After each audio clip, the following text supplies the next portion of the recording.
দ্বিতীয় খণ্ড। চতুর্থ পরিচ্ছেদ। কীর্তনানন্দে ও সমাধি মন্দিরে।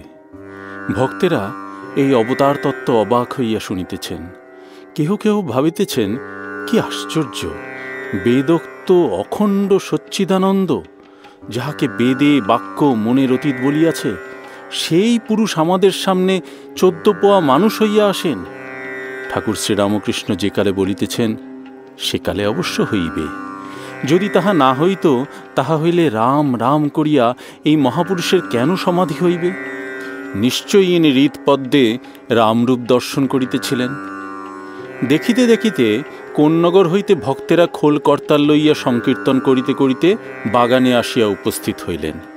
মনমোহন, নবাই ও অন্যান্য অনেকে নাম সংকীর্তন করিতে করিতে ঠাকুরের কাছে সেই উত্তর পূর্ব বারান্দায় উপস্থিত। ঠাকুর শ্রীরামকৃষ্ণ প্রেমোন্মত্ত হইয়া তাহাদের সহিত সংকীর্তন করিতেছেন। নৃত্য করিতে করিতে মাঝে মাঝে সমাধি। তখন আবার সংকীর্তনের মধ্যে চিত্রার্পিতের ন্যায় দাঁড়াইয়া আছেন। সেই অবস্থায় ভক্তেরা তাহাকে পুষ্পমাল্য দিয়া সাজাইলেন। বড় বড় গোড়ে মালা।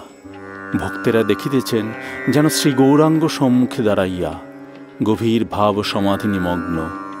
প্রভুর কখনো অন্তর্দশা, তখন জড়বৎ চিত্রার্পিতের ন্যায় বাহ্যশূন্য হইয়া পড়েন।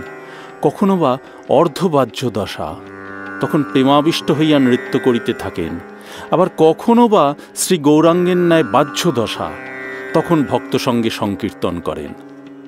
ঠাকুর সমাধিস্থ দাঁড়াইয়া, গলায় মালা, পাছে পড়িয়া যান ভাবিয়া একজন ভক্ত তাহাকে ধরিয়া আছেন।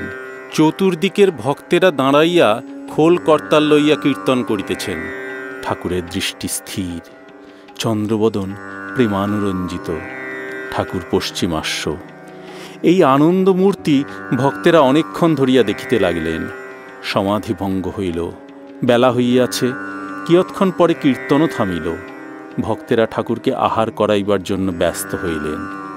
ঠাকুর কিয়ৎকাল বিশ্রাম করিয়া নববস্ত্র পীতাম্বর পরিধান করিয়া ছোট খাটটিতে বসিলেন।